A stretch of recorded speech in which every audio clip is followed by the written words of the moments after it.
Greetings and welcome to all of you on this, the 58th session on the Gospel of John. This will be our final session on the Gospel, 58 sessions. We're going to wrap it up today. We're going to finish chapter 21 today and therefore conclude the book. So thank you for your willingness to walk with me all the way through this. Thank you for your willingness to be part of all that we've done all the way from the beginning. It's kind of amazing that we've gotten to this point. It's kind of amazing that we've walked this far, but yet we have. I mean, we've come all this way, all the way to the end of the book. So thank you for your perseverance. Thank you for your investment. Thank you for your willingness. It is truly a joy to be part of the work that we're doing. It is truly a joy to be part of the journey together. So thank you for that. Really, truly thank you for that. Thank you and bless you for your investment. If this is your first session, well then welcome. Welcome to the sessions. I certainly would encourage you to go back and read and listen to the previous sessions. You can stay in this one, certainly. Don't leave. Follow along. You'll get something out of it. But definitely go back and kind of listen to what, starting with the beginning. You got lots of content back there to follow along. And then you can also go back even further. I've done a piece on the book of Romans, on the book of Revelation. So I do about one online Bible study a year, and this is wrapping up this year. And I'll be looking at something else coming up here in a little bit. So, but thank you for your perseverance. If you're coming back, if you've been following along to the end, thank you for that. It's such a blessing to be able to walk all this way and be part of all that this is doing and all that's happening. So thank you for walking with me. Thank you for walking with the process. It truly is wonderful and incredible.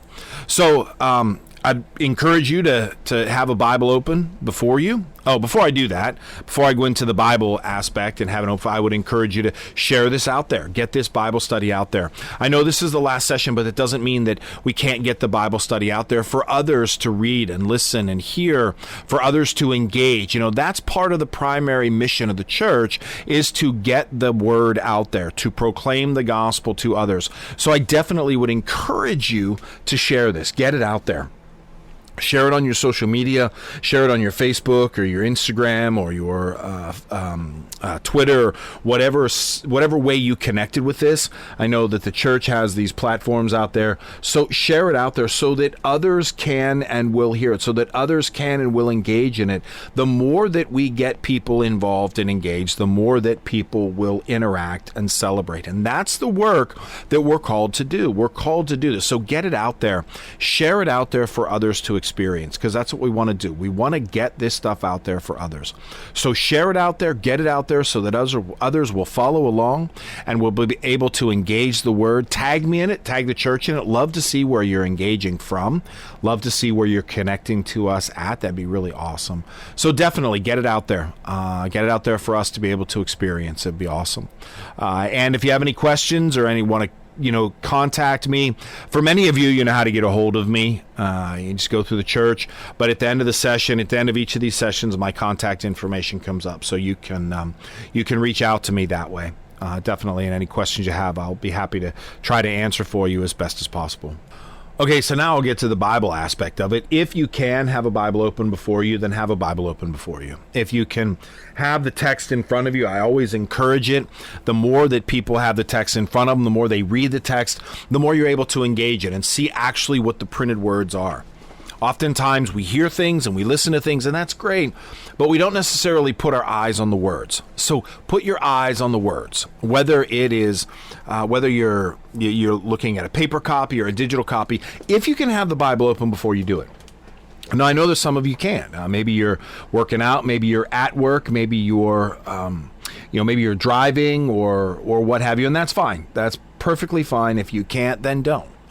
But if you can, definitely have it open before you so you can read along, you can follow along, you can see where I'm at, you can see where the word is at, you can see what the scriptures are saying.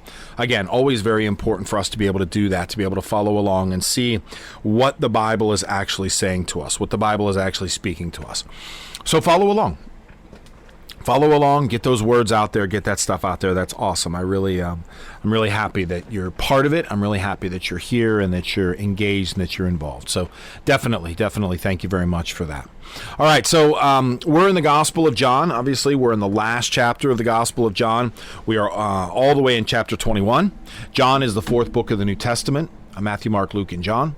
Matthew, Mark, and Luke are the synoptic gospels. They are they kind of follow along a similar storyline. John follows a similar path, of course, the main structure, but then there's a lot of differences. So I invite you, I encourage you to follow along in the Gospel of John and look for it. It's the fourth book of the New Testament. Old Testament is the story of God from creation all the way up to the birth of Jesus. New Testament is the birth of Jesus all the way up to the rebirth of the world at the end of the book of Revelation. So engage it, open it up if you can. It doesn't matter what translation or paraphrase you use. I read from the New Revised Standard Version because I feel that it is the best translation for me. I feel that it is the most accurate translation. But it can be a paraphrase. You can be reading the Message or the Good News Bible or the Living Bible. Anything like that is fine. Just as long as, if it's open, then it doesn't matter what you're using. Just use something. I like to read the Message. The Message has some really good things to say, so I enjoy the Message when I get a chance to read it and engage it. So I definitely would encourage you to find what works for you and then go ahead and read it. All right, so we are in chapter 21.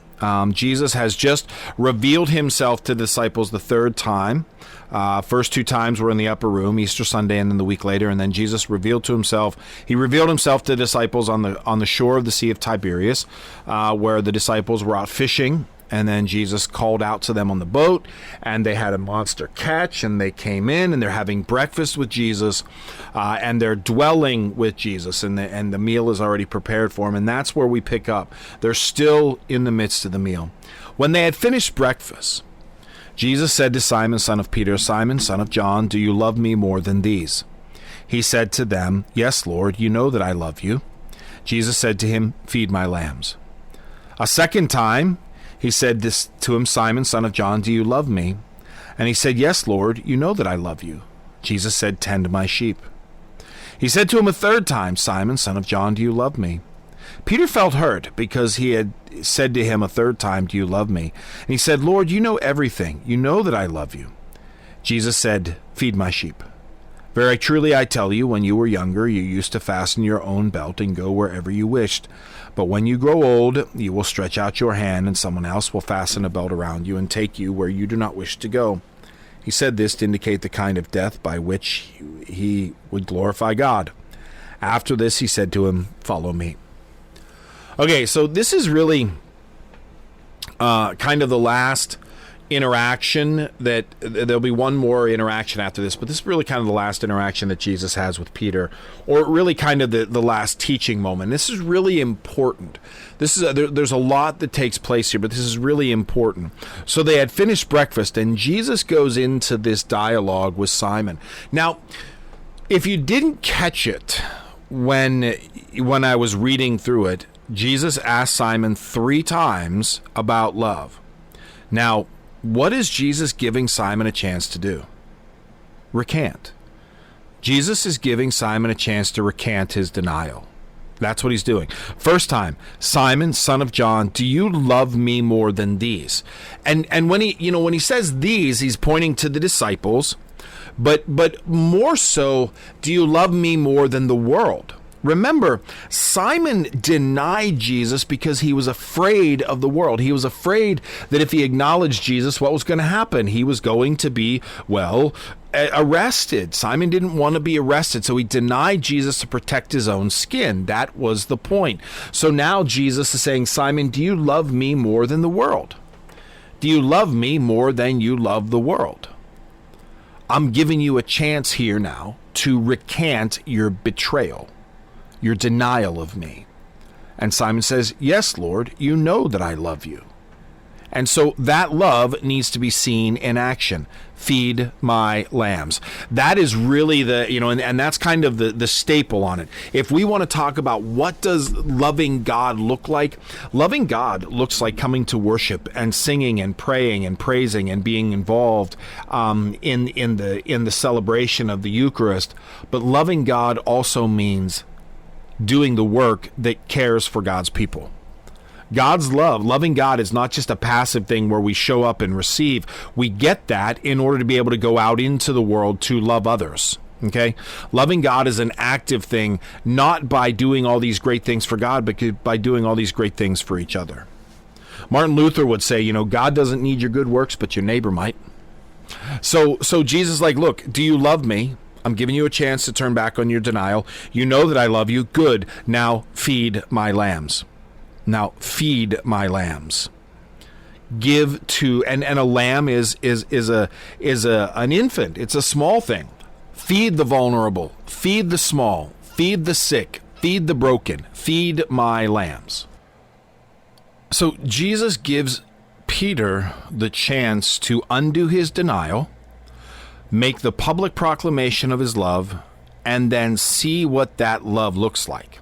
Now, that sounds great, right? Like I said, keep in mind, how many times did Peter deny Jesus? Not once, not twice, but you got it, 3 times. So Jesus asked Peter again. A second time he said to him, Simon, son of John, do you love me?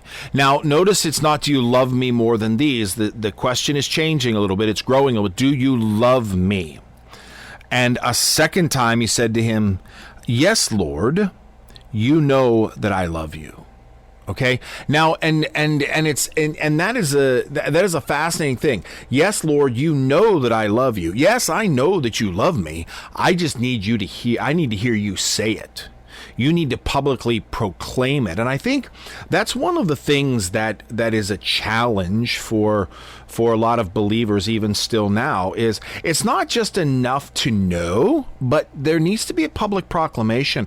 Part of our faith is publicly proclaiming Christ, making the public proclamation. It's not just enough to say, of course, I love you. God knows I love him. Yes, God knows that you love him. But there's also a public proclamation that needs to happen. This is not a private thing. Christianity was never meant to be a private faith. Okay? It is meant to be a public faith. We are meant to proclaim this public attribute of faith. That is what God expects of us, is a public proclamation. It's not a private proclamation. As we see, this is not a private thing. This is a public thing. So a second time, Jesus says, Simon, do you love me? And it's interesting because remember that Simon is his God-given name, is his Jewish given name. Peter is what everybody calls him. So Jesus is going back to the foundation and allowing Peter to start again, almost like we're hitting a reset button here.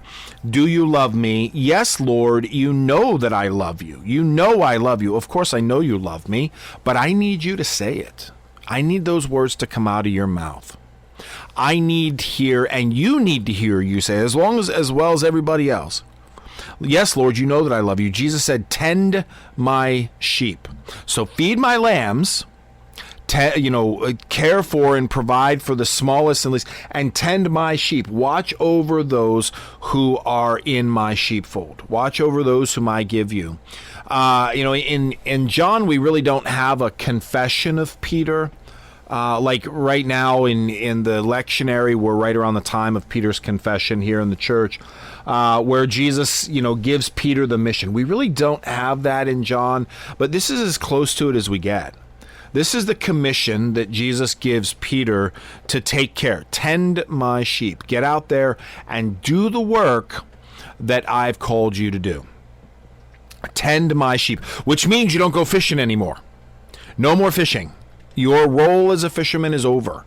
Your days in a boat are done. You have other things to do. Tend my sheep, and my sheep are going to keep growing. This thing is going to keep getting bigger and bigger and bigger. And as we wade through the book of Acts, we see how much bigger the church gets. So tend my sheep. Deal with my people. A third time. So again, okay, we get 2, and Peter's like, okay, a third time, Jesus said, Simon, son of John, do you love me? A third time. Now, Peter's not catching it. Because Peter gets upset. Peter's hurt. Why is he asking this the third time? Of course he knows that I love him. And he says, almost in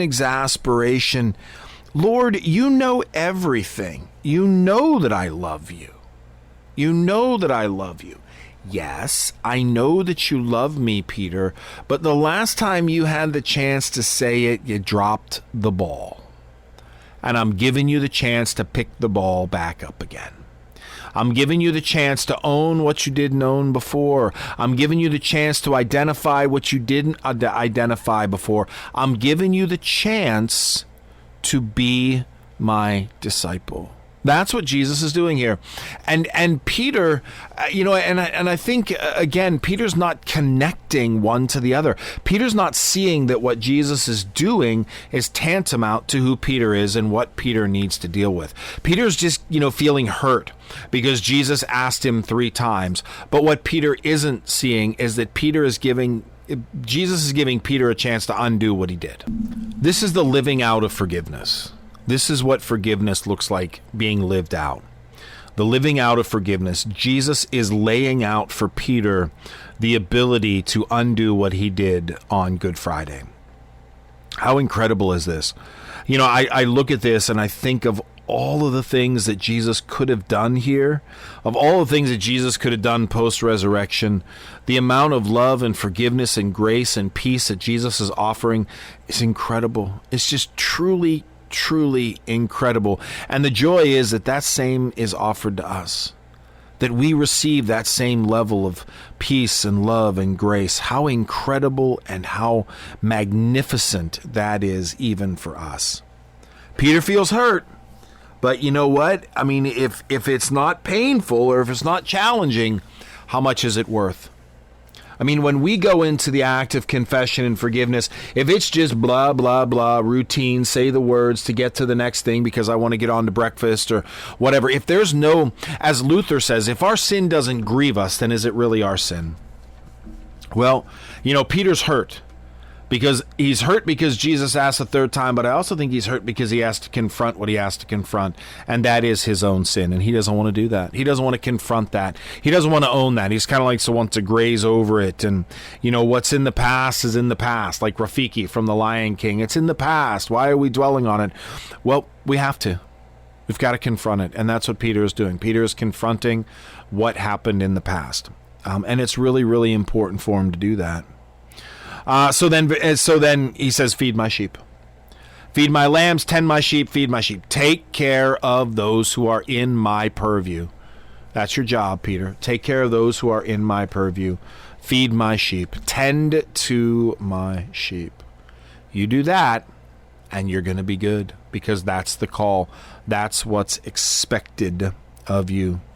Tend, feed, take care of things. Then Jesus goes on, very truly I tell you, when you were younger, you used to fasten your own belt and go wherever you wanted, you go where you wished. But when you grow older, you will stretch out your hand and someone else will fasten a belt around you and take you where you do not wish to go. Jesus wanted to indicate, and this is really important, and this is a really important thing for us to look forward to. One of the challenges that we have in faith is believing that once we have Jesus, everything's going to be great and perfect and wonderful, and there's not going to be any pain. But when we look at the disciples, when we look at the followers of Jesus, they followed Jesus, they suffered. They suffered a lot. And so this is a statement that Jesus has given to Peter, that it is not going to end with you being old and dying in your bed. Following me is going to be sacrificial. It's going to hurt. You're going to struggle, and you're probably going to die a pretty miserable death. Jesus is alluding to this, and how Peter ultimately comes to his own demise. Whether that's already written out or not is unclear, but Jesus is alluding to this idea that Peter is going to suffer and going to die. He's not going to die of his own volition. He's going to lose his life for the sake of the gospel. He's going to die for the sake of the gospel, and so will all the other disciples. All of the other disciples, now it's all non-canonical. We really don't have any Bible telling on the death of any of the disciples. But the story, the church history holds that all the disciples died horrible deaths. The only one that doesn't die a horrible death is John. John dies in exile. But that's still enough horrible because he's separated from those that he loves, and we're gonna get to that in a minute. I don't want to jump the shark here, but this is an indication that you're going to die for the gospel. You're going to give your life for the gospel. You will die for the sake of the gospel. You'll die for the sake of the mission. This is what you're buying onto. And remember, going back to this, do you love me more than these? Do you love me more than life itself? Because you will be called upon to give up your life. And are you willing to do it? Now, as the story goes, and this is the story. This is not in the Bible. I'm going to put it out there right now. This is not in the Bible. This is early biblical storytelling. So early storytelling from the time of the Bible is that Peter is arrested and he's being led off to Rome to be executed. And while he's being led off to Rome, as the story goes, Peter sees a chance to escape, so he does. So he's running away. And he's running outside of the city. And as he's running outside of the city, it said that he passes Jesus, who's walking into the city. And Peter stops and says, Lord, what are you doing here? And Jesus says, well, I'm going in to die again because you're not willing to die for me. And, Peter has like that guilt attack and goes in and he dies, and, he's crucified upside down, which is why a lot of Christian symbols have an upside-down cross, which even though for many that is the sign of the devil, that's actually a very ancient Christian symbol of Peter being crucified upside down. But nonetheless, Peter does not die of old age. He dies for the sake of the gospel. Peter dies for the sake of the church. As Jesus predicts, as Jesus points out, you will die for the sake of the church. And he does. He dies for the sake of the church. Just as Jesus said that he would. So after this, he said, follow me. Look, you got a chance to repent. You're going to die for me, so follow me. I need to know that you're all in. I need to know that you're in on this. If you're not, then we have a problem. Because the early church is going to depend on Peter. It's going to depend on the early disciples. So Jesus needs to know that he can count on the disciples to do what they are called to do for the sake of the world.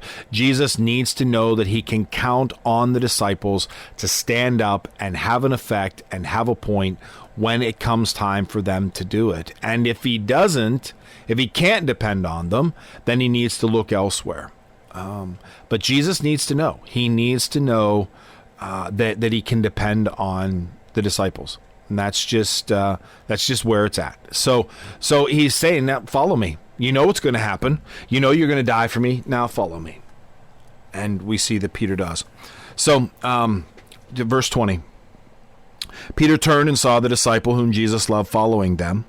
He was the one who had reclined next to Jesus at the Last Supper and said, Lord, who is it that's going to betray you? When Peter saw him, he said to Jesus, Lord, what about him? Jesus said to him, if it is my will that he remain until I come, what is it to you? Follow me. So the rumor spread that throughout the community that this disciple would not die. Yet Jesus did not say to him that he would not die, but if it is my will that he remains until I come, what is that to you? All right, so this is a beautiful point where Jesus starts to talk about comparison. So Peter's like, well, I'm going to die for the sake of the gospel. Well, what about this cat? What about this guy over here? What about the one that you love, which is John? Okay. What about him? What's his fate? What's his ending? Peter, and again, and is it not the human condition to compare?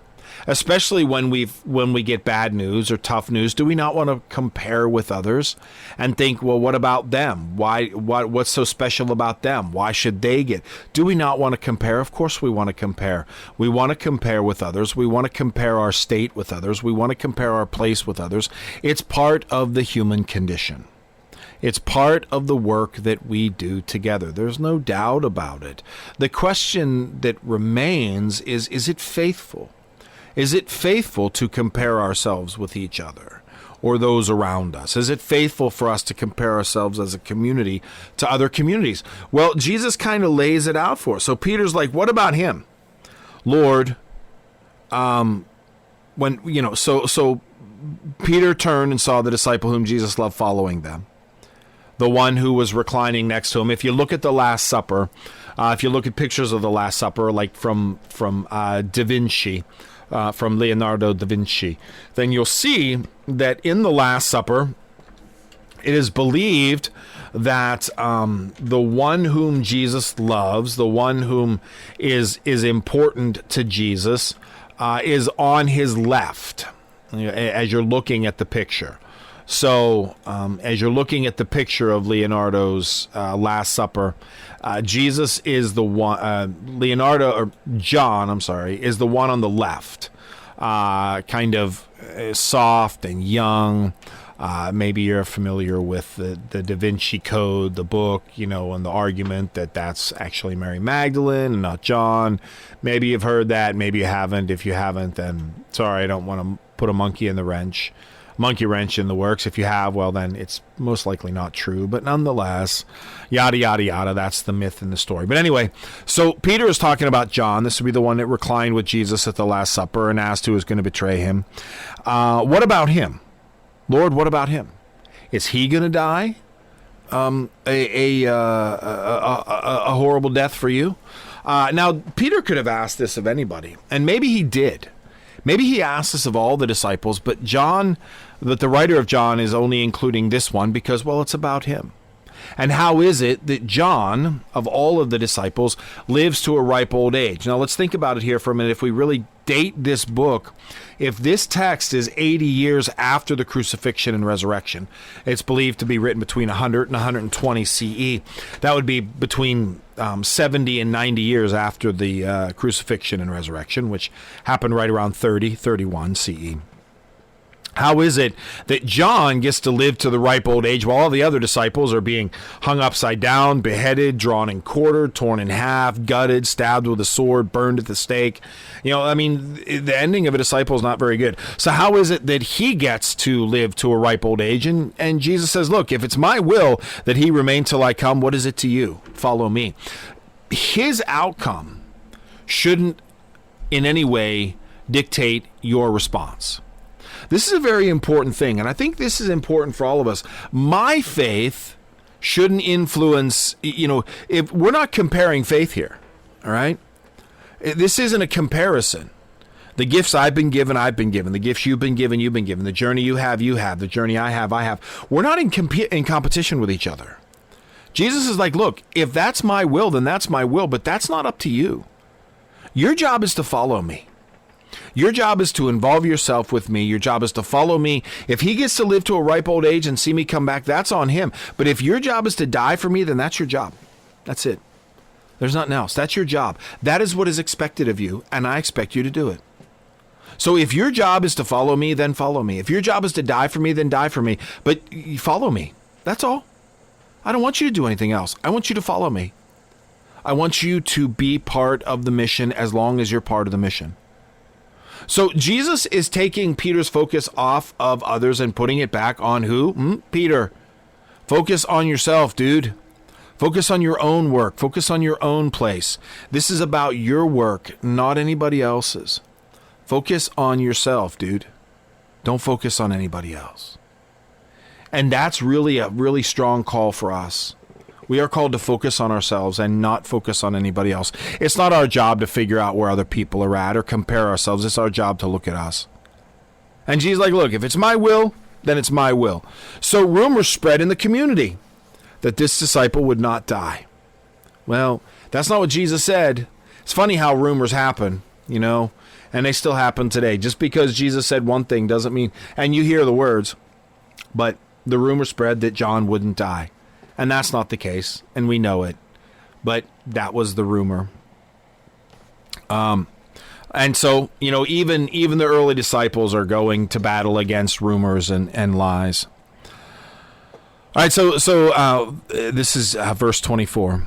This is the disciple whom is testifying to these things and has written them. We know that his testimony is true.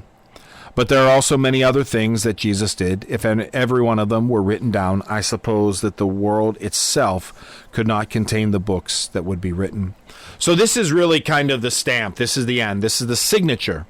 It connected. So it's the one whom, so if we go back, Peter turned and saw the disciple whom Jesus loved. This would be John, following them, the one whom, if it's Jesus' will that he lives until I come back, it's my will. This is the disciple who is testifying to these things and has written them. So it's the signature, John. He never uses his name, but he indicates that he's the one whom Jesus loves. He's the one whom Jesus said, if it's my will he lives till I come back, then that's on me. Follow me. This is the one whom is writing these things. The disciple whom Jesus loved, the one who was at the cross, the younger son of Zebedee, John. That's who I am. And we know that his testimony is true. We know that his testimony is true because he's been there from the beginning. That's the whole point. That's what he's doing. He's writing what he's seen from the beginning. We know that he's true. We see Paul make statements like this. We see statements like this show up again in the book of Revelation. You know, when we get to the end of the book, write these things because you know they're trustworthy and true. It is done. Paul says, you know, with my hand I write these things because it is true. So it's the statement of truth. It's the validity of it. This is the testimony of John, the disciple whom Jesus loved, the one who was there from the beginning, the one who was part of the original call, part of the original three. He is there from the beginning, and he is making this statement. He's writing it down. So he's claiming authorship and ownership of the Bible. But he's also saying, look, this is only a snippet. I've only written down 3 things that indicate the resurrection of Christ. There are many more things that has been done. Many, many more things that if they were all written down, the world themselves couldn't contain the book.